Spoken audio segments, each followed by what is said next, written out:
Assalamualaikum warahmatullahi wabarakatuh. Waalaikumsalam warahmatullahi. Selamat malam kepada pemirsa dimanapun Anda berada, pemerhati kearifan Jawa. Pada pembicaraan malam hari ini kita sengaja menghadirkan sosok yang cukup berkompeten untuk kita lakukan dialog pada malam hari ini. Beliau kebetulan adalah saksi, pelaku, pemerhati kearifan Jawa, khususnya apa yang ada di sekitar kita. Kebetulan saat ini kita berada di Kota Wirosari, Kabupaten Purwodadi, Grobogan, Jawa Tengah.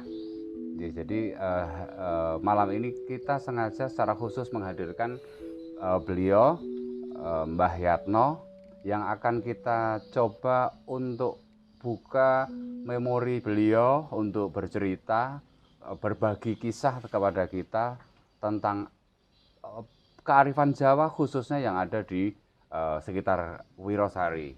Itu Mbah Yatno. Jadi ini saya perkenalkan beliau, Mbah Yatno, yang berdomisili di Wirosari, Purwodadi, Grobogan, Jawa Tengah.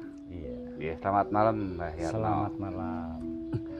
Begini, ada kegundahan di hati kita itu. Saya merasa bahwa kearifan Jawa sebagai sebuah budaya ini sepertinya sudah mulai banyak ditinggalkan oleh khususnya kaum muda kita, Yeah. Bukan untuk apa, tapi kita menyikapinya ini adalah sebuah kearifan adiluhung dari leluhur, dari para pendahulu kita, yang tentunya dulu kearifan ini dibuat tujuannya untuk kebaikan dalam bermasyarakat, tentunya seperti itu. Itu yang mau kita gali di sini. Khususnya begini, di Wirosari itu yang seperti yang kita paham, Mbah Yatno. Yeah. Banyak sekali situs, banyak sekali tempat-tempat bersejarah yang misalnya kayak ada Kanduruhan, ada Kalibo, ada Bendong Tirto, dan itu adalah merupakan peninggalan masa lampau yang tentunya punya kedekatan sejarah yang itu berhubungan baik secara langsung ataupun tidak langsung dengan Kota Wirosari ini, Pak Yatno. Nah, untuk sementara ini saya pengen fokus dulu tentang Kalibo. Kalibruk. Kalibo. Jadi lidah Jawa kan masyarakat sudah terbiasa menyebutnya Kalibo. Kalibruk. Kalau menurut sepemahaman Mbah Yatno, Kalibo sendiri itu apakah benar namanya Kalibo, dan itu kira-kira dibangun di era kapan itu, Mbah Yatno tuh? Saderengipun nyuwun pangapunten. Dalu menika badhe kula babar mengenai Kalibruk sebatas kula mangertos. Katrios Kalibuk nek ilat Jawa mengkaten nggih. Asline kan Kalibruk van Amsterdam. Jadi bahasa Belandanya itu Amsterdam. Iya. Niku nek mboten klentu teng mriku tertera dibangun pada tahun 1849. 1849. Oke. Lah kados niku kan kangge mengairi KAI. Waktu niku sepur stasiun. Oke, ya. Niku kan dipendhetaken saking Tirto. Jadi arah ngaler sekitar 1 kilo dialirke wonten kereta api stasiun. Niku dienggo kereta uap istilahnya. Oke, sekedar informasi saudara-saudara. Jadi dulu itu di Kota Wirosari ini ada stasiun kereta apinya. Oh iya, kan begitu. Ada stasiun kereta api. Itulah yang disampaikan Mbah Yatno tadi. Kalibruk itu untuk mengalirkan air dari arah utara, dialirkan untuk kebutuhan di stasiun itu sendiri. Monggo dilanjutkan, Mbah Yatno. Selanjutnya, maaf, saya harus menggunakan bahasa nasional. Iya. Jadi biar enak gitu ya. Iya, biar gampang dipahami. Itu sudah terbengkelai semenjak stasiun kereta api itu tidak aktif sampai sekarang, sehingga keadaan fisik Kalibruk itu sendiri sudah hilang. Ya, Dalam arti hilang itu dari pandangan, dari sejarah untuk bangunan itu sendiri. Jadi fisiknya sudah hampir nggak kelihatan. Hampir ya? nggak kelihatan, karena ditutupi oleh penghuni-penghuni. Hmm. Setelah ini maaf ditangani oleh TNI, jadi itu bangunan sejarah itu biar nampak di muka. Terus bangunan yang di atas, yang di pinggir jalan itu dibongkar. Setelah itu dikelola, padahal pada saat itu di tempat Kalibruk itu sendiri sudah dijadikan TPA bahasanya ya, tempat pembuangan akhir. Itu banyak sampah, banyak. Nah, di situ sehingga cukup memprihatinkan berarti. Iya. Ya. Maaf saya lanjut. Karena ada seseorang yang lahir kecilnya di Wirosari, Iya. sehingga sampai sekarang sudah menjadi perwira di sana. Ya, termasuk keluarga saya di sini. Begitu. Jadi ada tokoh.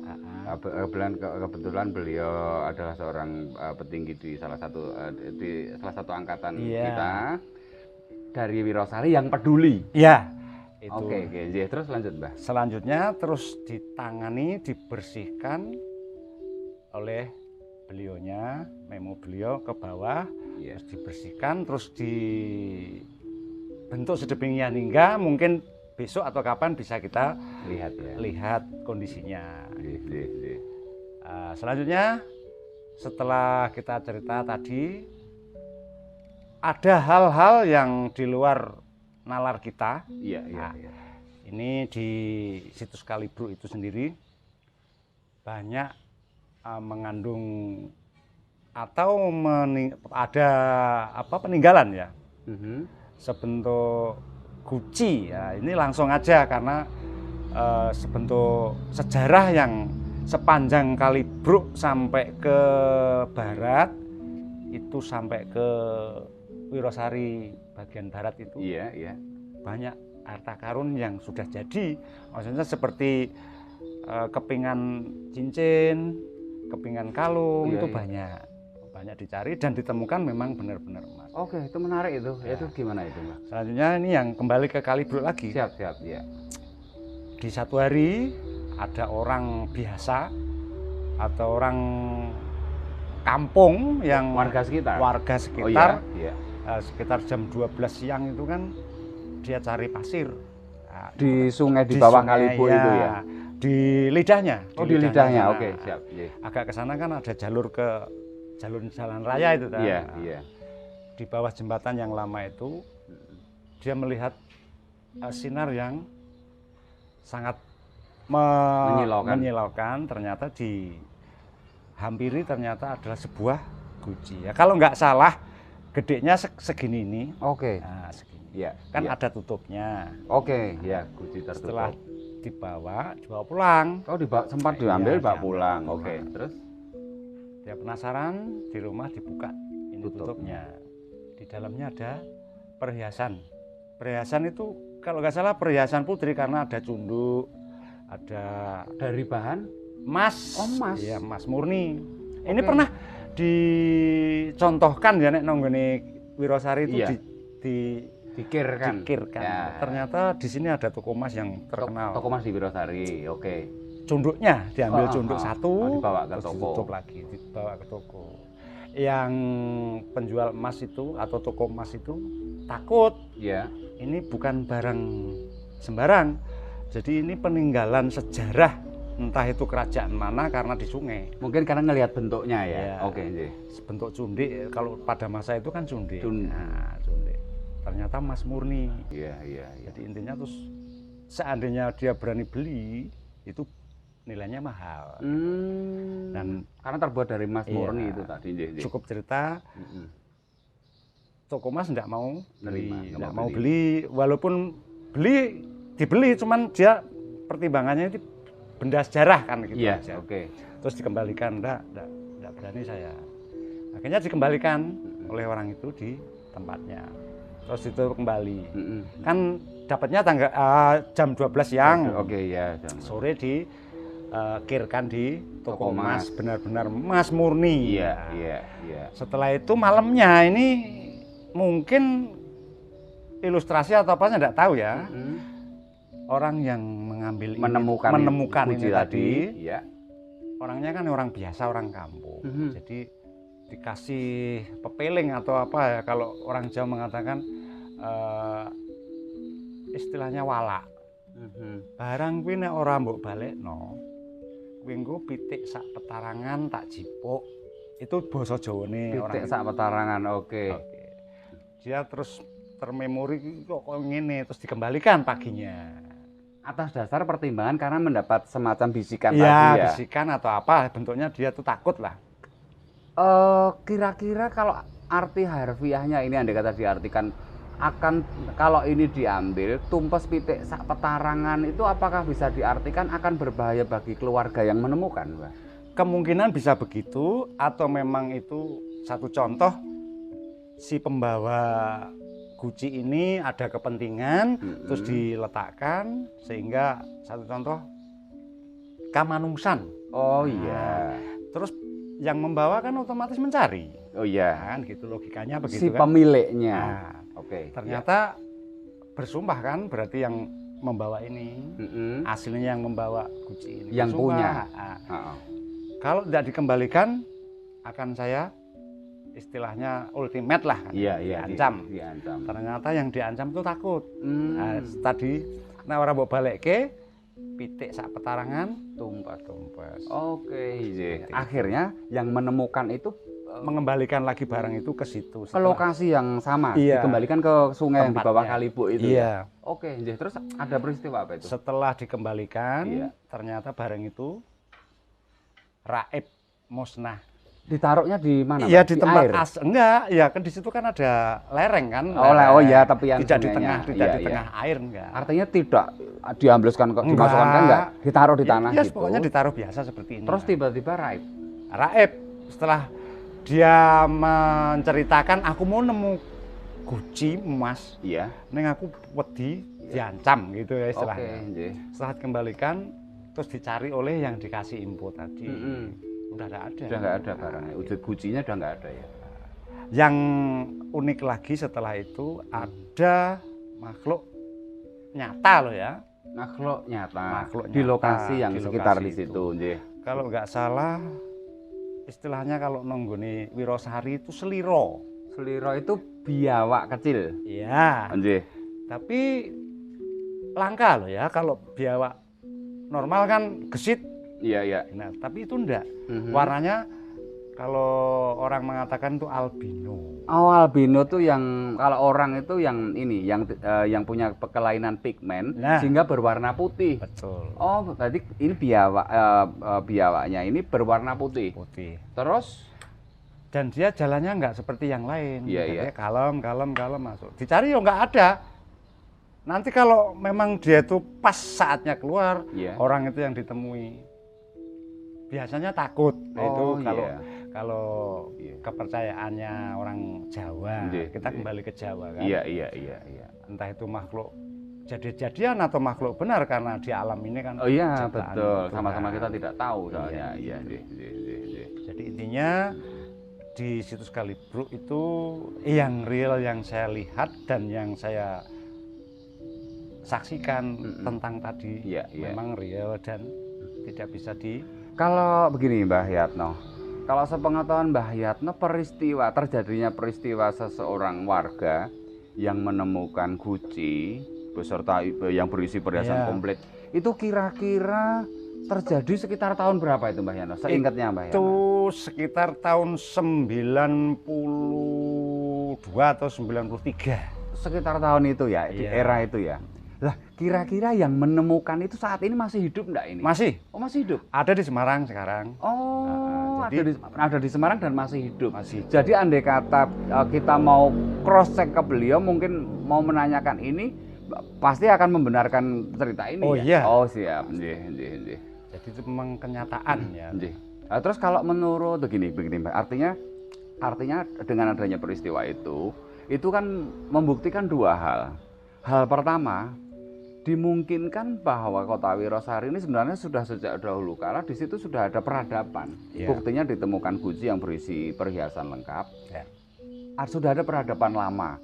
Terus yang kedua, di lokasi sekitar Kalibok ini ternyata memiliki banyak fenomena, kalau bisa dibilang fenomena spiritual ya. Iya. Atau orang kebanyakan mengatakan fenomena gaib, fenomena spiritual. Kalau menurut sepengetahuan atau mungkin sepemahaman Mbah Yatno sendiri, situasi yang ada di sekitar Kalibok itu seperti apa Pak kalau menurut pandangan Mbah Yatno? Ini maksud saya dari kacamata spiritual ya. Iya. Seperti apa itu Mbah Yatno? Kalau sekilas saya yang di luar nalar saya, entah malam entah ya, pagi, secara kebetulan babat yang ada di Kalibok itu kan sudah kumuh yang tadi saya sampaikan. Iya. Itu sudah malam hari itu. Iya. Dibersihkan oleh dibersihkan. Anggota dari Makuto Romo itu waktu itu. Ya. Melibatkan warga setempat kah? Enggak. Jadi memang sudah dikelola, diberdayakan oleh beliaunya. Oke. Ya. Setelah bersih itu dari personil sana gitu. Sampai sekarang masih. Artinya Kalibok dan lingkungannya yang dulunya terlantar, yang dulunya sempat menjadi TPA, semacam tempat pembuangan sampah, hari ini oleh tokoh yang dari Makuto Romo ini tadi dikelola sedemikian rupa sehingga menjadi lebih nyaman, lebih bersih untuk ketika kita berkunjung ke sana. Oke. Terus kembali ke sisi spiritualnya seperti apa Mbah Yatno? Kalau sekilas spiritualnya di situ kan pernah ada orang yang istilahnya apa ya, ingin mengenal energi. Kalau menurut saya energi di Kalibok pernah ada. Oh, jadi Mbah Yatno ketemu ada seseorang di situ. Prosesnya ceritanya gimana itu? Nah, ceritanya begini ya, jam 12 malam adalah seseorang, beberapa orang, 3 orang kalau ada cewek. Iya. Kita kan secara alamiah otomatis datang. Saya sendiri datang dan pada masa itu saya melihat loh ya, malam-malam kok ada orang di sini, ada mau apa ya? Tak tanya, saya mau mengungkap atau istilahnya mau mengenal spirit yang ada di Kalibok. Ternyata saya menyampaikan, oh ya monggo, saya bilang gitu. Ternyata 3 orang itu tadi punya naluri spirit yang intelektual, spirit yang bagus. Mendengar di titik bawah yang ada guci tadi, ada melihat sosok perempuan. Terus yang di sebelah utara ada sosok laki-laki. Terus yang di sepanjang bangunan Van Amsterdam itu ada sosok laki. Dan yang di baliknya banyak. Oh, artinya pada waktu itu Mbah Yatno bertemu dengan 3 orang yang notabene 3 orang ini diduga mungkin pelaku spiritual yang melakukan asah batin, olah spiritual di lokasi tersebut. Terus selanjutnya? Lantas saya menyampaikan monggo, dan semua orang itu mendengar apa yang disampaikan oleh beliaunya tadi. Bapak mendengar suara perempuan? Iya. Ditanya iya. Kalau menurut saya mendengar ya mengatakan iya. Kalau seandainya jenengan mendengar ya mengatakan iya. Tidak bisa ikut-ikutan, saya kira enggak. Ternyata bersamaan serentak mendengar. Oh begitu ya. Oh, maksudnya ada sosok gaib ini Iya. yang mencoba berinteraksi Nah, dan interaksi. hampir semuanya mendengar. Tapi tidak melihat sosoknya enggak. Iya. Karena memang malam sih ya. Tapi suaranya terdengar Iya. dan semuanya mendengar. Iya. Kira-kira yang disampaikan apa itu, Bu? Kalau yang disampaikan itu malah orangnya bukan orang Jawa, Mhm. mengatakannya dia tertatih bahasanya ya. Mhm. Kalau nggak salah mengatakan demikian. Lek dadi wong Jawa kudu jawani, ojo ninggal jawane ngono. Jadi dia mengatakan tertatih. Berbahasa Jawa, tapi aksennya bukan orang Jawa seolah-olah ya. Tapi dia nggak tahu artinya itu apa kan gitu. Oh begitu. Iya. Oke. Jadi saya sampaikan. Iya, iya. Istilahnya saya menerangkan bahwa berarti yang diingatkan bukan saya orang Jawa, tapi justru malah jenengan, Anda. Jadi saya bisa menyampaikan bahwa nek dadi wong Jawa yo kudu ngerti Jawane bahasane. Oh iya. Perilaku pakarti kudu ngerti Jawane kan. Iya, iya. Oh begitu ya. Iya. Jadi setelah itu dia juga jadi begini. Jadi tadi disampaikan oleh Mbah Yatno, ketika ada tiga orang yang mencoba melakukan olah spiritual di situ, ada sebuah sosok yang menyampaikan yen Jawa kuwi ojo ilang Jawane. Dalam pemikiran saya ini Mbah Yatno, dalam pemikiran saya sosok ini memberikan sebuah warning, peringatan kepada tiga orang ini dan kepada kita semua supaya begini. Wong Jawa itu adalah identik dengan sosial masyarakat yang punya etika. Iya. Jadi mungkin pesan yang mau disampaikan itu mungkin sosok ini meminta kowe iki ya mbok ya kula nuwun atau apa mungkin begitu nggih. Betul. Oke, lah terus ini bisa disampaikan ini kronologis peristiwanya detailnya seperti apa itu Mbah Yatno? Kira-kira demikian yang saya alami saat itu. Iya, iya. Datang, saya temui. Terus dia dekat dengan saya. Sudah dimulai acaranya dia. Dia mengatakan, kok saya mencium aroma dengan parfuman enggak? Enggak, saya enggak pakai parfum. Saya mencium kok semakin menyengat gitu. Bukan parfum, bukan bunga dan bukan. Saya mencium aroma yang sangat menyengat dan harum. Oh, harum. Oh iya, makanya bertanya apakah pakai parfum. Iya, Oke, ini lanjutnya. Setelah dia mengatakan demikian, seolah saya lihat itu dia kok merasa ada sesuatu ya, ada energi atau mungkin apa ya, saya tidak tahu. Iya. Sehingga dia nggak kuat dengan aroma tadi, sehingga dia muntah. Oh, saking menyengatnya meskipun bau harum. Iya. Itu berpengaruh terhadap dia secara fisik, mual dan muntah. Iya. Setelah itu maaf, gagal tidak dilanjutkan untuk kegiatannya. Oh. Makanya terus saya ceritakan tadi. Iya. Padahal dia mendapatkan nek Jawa wisik ya, Pak. Iya. Ucapannya juga tidak seperti kita lah. Wong Jawa aja ngilangi jawane. Iya, tapi iya. dengan tertatih-tatih, Pak. Iya. Makanya saya terangkan tadi. Ya pokoknya di sini semua orang di mana tempat kalau kita itu permisi, saya kira tidak apa-apa. Iya. Dan mungkin jenengan sudah punya bekal untuk di mana tempat karena yang didatangi adalah tempat sakral semua. Betul. Atau istilahnya bahasanya apa Mas ya kalau di umum itu bahasa yang di tempat-tempat itu keramat apa ya? Iya. Jadi intinya setelah itu gagal, bukan gagal ya, pokoknya dihentikan. Nah, terus pulang, terus akhirnya dia mau menghubungi saya penasaran katanya. Oh ya monggo kalau disampaikan penasaran soal apa itu? Soal hal yang dia dengar tadi. Oh, dia dengar tadi di sana ada perempuan, ada istilah mati apa ya istilahnya, di situ ada perempuan yang meninggal tidak wajar katanya.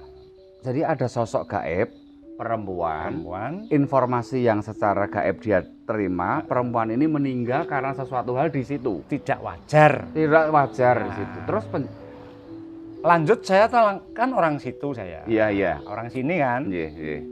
Itu kalau nggak salah tahun 2004 ya salah ya. Itu memang ada orang sini perempuan memang meninggal yang misterius, katakan tidak wajar di situ, yang di tempat Guci tadi. Oh. Jadi di situ buahnya sangkrah istilah Jawa. Kalau bahasa Indonesianya itu ya pokoknya kotoran sungai di situ. Limbah dan segala macam, nggih. Artinya di tempat itu pada tahun 2002 pernah ada peristiwa ditemukan sosok perempuan yang sudah meninggal. Iya. Dan diduga meninggalnya tidak wajar. Dan ini diduga adalah perempuan yang muncul membisikkan sesuatu itu. Iya. Tapi tidak sempat didengar dengan jelas yang disampaikan apa itu, Mbak Ya Yatno? pokoknya yang saya dengar dari Tiga orang ini tadi. 3 orang itu yang menyampaikan di sini ada perempuan wanita yang meninggal tidak wajar begitu. Iya ada, saya terangkan orang sini. Berarti kan saya menegaskan bahwa pendapat dia secara spirit Iya. itu benar. Oke, nggih, iya paham. Terus kalau yang di sebelah utara sungai Utara itu ada seorang laki yang mengatakan tadi, nek dadi wong Jawa aja ngilangi Jawane. Tapi dengan aksen yang berbeda. Ya, Bukan aksen Jawa maksudnya, bukan. nggih. Tapi Oh. yang disampaikan adalah bahasa Jawa itu tadi. Makanya saya terangkan. Terus sosok yang ketiga apa itu, Mbak Sosok yang Yatno? ketiga yang ada di saluran kali tadi, yang di atas sungai bawahnya kan ada sungai. Atas Kalibro yang tempat air dialirkan dari utara ke arah Kota Wirosari, ini di bawahnya. Iya. Perwujudannya atau hanya sekedar penampakan Yang di atas suara? bukan perwujudan atau penampakan enggak, tapi ya sama-sama diam, tapi dia tahu bahwa di situ masih ada satu. Oke. Gitu. Oke. Saya sampaikan Iya. karena di situ saya juga sudah ngalami sejak kecil, saya orang situ. Iya, iya, iya. Di Fajar Sodik itu saya juga pernah mandi di situ, dan saya ketemu dengan sosok wanita juga. Iya, iya, iya. Tapi saya nggak takut, bukan menentang, tapi biasa seperti kita ngomong-ngomong, saya mandi kan. Iya, iya. Bulan puasa waktu itu. Mandi di sungai itu. Sungai. Oh, nggih. Nah, setelah itu, loh, kok hilang wongnya? Iya. Tapi saya sudah terbiasa. Berarti dia ingin temu gitu Oh, aja. iya, Udah iya. setelah beranjak sudah. Sebenarnya Mbah Yatno tahu ini bukan manusia biasa, Iya. ini sosok gaib. Nah, tapi nyata loh ya, yang saya lihat. Pertemuannya fisik, seolah-olah Iya. fisik nyata ya. Nah, kalau itu memang saya sendiri karena malam hari, Iya, iya, pagi oke. hari kan. Oke, iya, Katakan iya. Fajar Iya, Sodik iya. gitu. Nah, setelah itu kembali ke proses tadi, sudah nggak jadi, setelah itu pulang. Iya, Ya iya. toh. Dan saya istilahnya mengembalikan apa yang saya alami dengan beliau tadi. Iya. Ya istilah Jawane kan wis ngapurane, Iya. engko nek ana wong rene aja diganggu, cara bahasa saya. Iya, Ya iya. pokoknya nang kene pengen kenal ya ditampa, nek pengen njajal ya monggo kan gitu istilah iya, cara iya. basane. Nggih, nggih, Udah nggih. netral. Iya, iya, iya. Mungkin setelah tidak dengan saya atau tidak melibatkan saya, wong memang saya tidak mau dilibatkan, Iya, iya, iya. mungkin beberapa saat, tapi ternyata sampai sekarang infonya nggak ada Kelanjutan. ke situ ya. Nggih. Oke, jadi begini pemirsa, pemerhati kearifan Jawa. Jadi pengalaman pribadi Mbah Yatno pada waktu itu, pada suatu malam beliau kan terbiasa ini melakukan perenungan batin sendiri, Mbah Yatno ini. Pada suatu malam beliau datang ke lokasi Kalibro ini tadi, dan kebetulan di situ ketemu dengan 3 sosok asing, sosok manusia yang diduga sedang melakukan olah rasa di situ, melatih kepekaan batin di lokasi di Sungai Kalibro itu. Dan 3 orang ini sempat mendapatkan sebuah fenomena gaib, mendengarkan pesan, mendengarkan suara. Yang di situ ada 3 sosok, yang satu itu sempat menyampaikan secara jelas meskipun bukan dengan logat Jawa, tapi menyampaikan sebuah kalimat Jawa, yen dadi Jawa kuwi aja ngilang Jawa, aja ngilangi Jawane. itu bermakna begini, karena budaya Jawa itu memang syarat dengan muatan etika, sopan santun, sehingga ini sebuah pesan menarik bahwa kita ketika berkunjung kemanapun bukan hanya soal berinteraksi dengan makhluk gaib, dengan sesama manusia pun etika tetap dipakai. Kula nuwun, assalamualaikum, itu adalah menjadi sebuah kelaziman ya Mbak ya. Artinya kita diajarkan beretika yang benar dimanapun berada, tujuannya begitu. Dan ternyata kesakralan tempat itu memberikan sebuah wawasan spiritual baru bagi 3 orang ini, sehingga karena mengalami sebuah peristiwa yang sudah diceritakan Mbah Yatno ini tadi, akhirnya 3 orang ini mundur, berhenti untuk melanjutkan kegiatan semula yang direncanakan di situ Mbah ya Pak. Oke, jadi kearifan Jawa itu adalah sebuah esoterik, sebuah kesadaran spiritual yang ternyata tidak hanya dimiliki oleh manusia. Iya, betul. Ternyata makhluk astral, makhluk gaib pun dia berpegang teguh pada etika-etika yang sama seperti dipahami oleh manusia. Iya. Oke, terus tentang kesinambungan dari ini keberadaan Kalibruk ini sebagai sebuah situs budaya sebenarnya, situs peradaban yang dibangun di era Belanda 1849. Artinya kehidupan sosial pada waktu itu sudah terstruktur hidup dengan kehidupan sosial yang sudah maju. Iya. Selain situs Kalibruk sendiri, di sekitar yang masih berdekatan dengan Kalibruk ini kira-kira masih ada situs lain yang mungkin punya kedekatan sejarah, ada peristiwa tertentu yang Mbah Yatno pahami atau tahu, mana lagi itu Mbah? Kalau di radius atau sekitaran Van Amsterdam itu ya. Oke, Kalibruk maksudnya. Oke. Terus ke timurnya kan ada makam yang namanya makam Jawa Ngrawu. Ada pemakaman Jawa yang oleh masyarakat disebut Ngrawu. Oke. Dan sebelahnya lagi adalah Bong Cino. Oke, di samping ini ada pemakaman Cina, Bong yang disebut Terus di sela antara batas makam Jawa dan makam Cina itu ada namanya Sendang. Ada 2. Ada 2 Sendang. Ternyata saya mengalami di luar jangkauan saya pada tahun 99. Ya. Itu siang-siang saya ada di salah satu sendang itu yang pohonnya gede kok, randu. Nah, saya bersandar di akarnya di situ, saya melihat sosok wanita siang hari. Kalau dulu tuh ya tua lah ya, perempuan tua. Nek Jawane iki golek carang, istilahnya mencari bahan bakar untuk masak orang kampung kan. Itu beliau memakai caping yang udah usang, terus pakai BH Kemben, BH kuno. BH kuno. Kotang Suroso kalau dulu mbok saya. Dan pakai jari segini nih. Iya. Dia sambil gendong ranting untuk dibawa pulang. Saya melihat aja. Dan di sebelah situ ada sapi yang ditambatkan. Diikat. Untuk makan siang hari itu. Iya. Setelah saya melihat ibu-ibu tadi, saya tahu kalau sebelah selatannya itu kampung asli. Kalau yang di sana itu pemakaman Cina. Bong itu tadi. Setelah saya lihat kok saya ikut alurnya ibu tadi loh. Ibu itu seharusnya pulangnya kan ke selatan, ke kampung, perkampungan. Tapi ternyata dia arahnya ke utara, ke makam itu. Tak ikuti, saya normal. Iya. Sehingga loh, ibu ini kok nggak balik nong kampungnya kok malah rono. Saya terhentak kan? Begitu saya terhentak, sapi itu njabel istilahnya patok tadi. Jadi dia itu kalau istilah Jawa keranji, melihat situasi yang saya lihat tadi. Iya. Jadi sapi itu polanya kayak sampai patoknya lepas pulang lari tunggang langgang.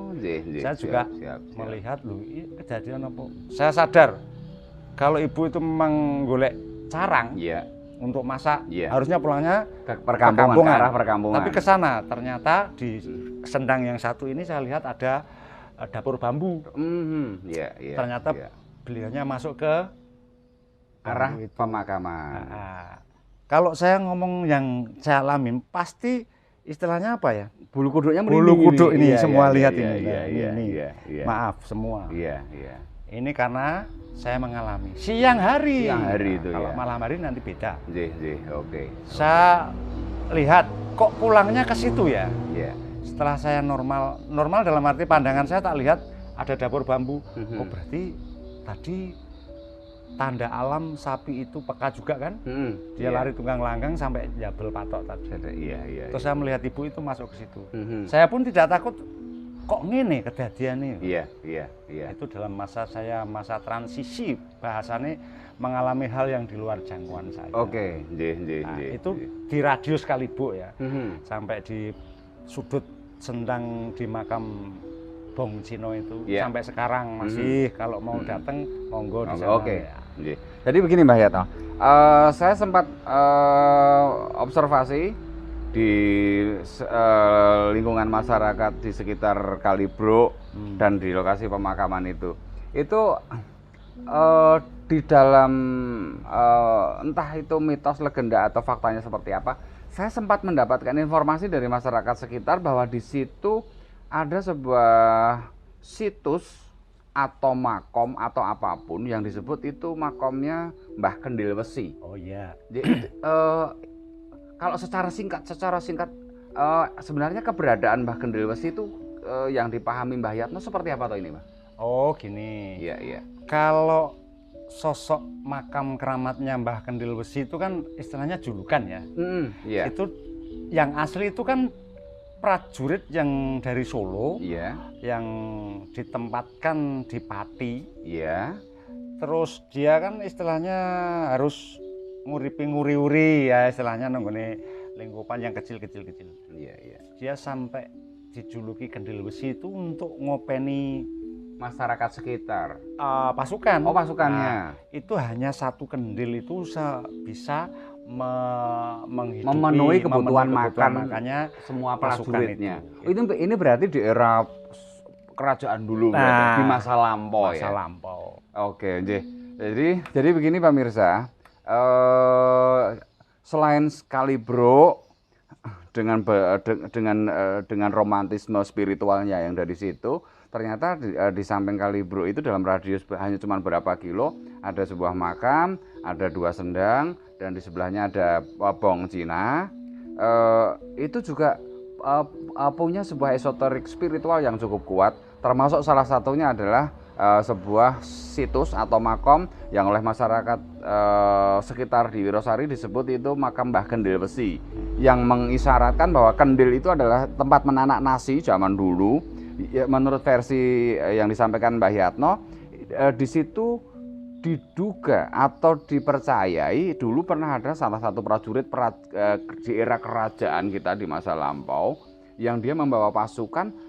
Ketika untuk memenuhi kebutuhan makan pasukannya itu hanya menanak nasi segede kendil itu, ternyata memenuhi, punya sebuah karomah, kekeramatan, ini mampu untuk memenuhi kebutuhan makan.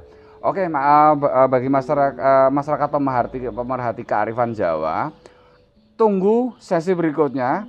Kita akan memaparkan, kita akan bercerita, kita akan menggali lebih dalam sosok dengan sosok Mbah Yatno ini untuk membabarkan, untuk menceritakan eksistensi dari sosok Mbah Kiai Kendil Wesi. Tunggu kami di sesi berikutnya. Terima kasih. Wassalamualaikum warahmatullahi wabarakatuh.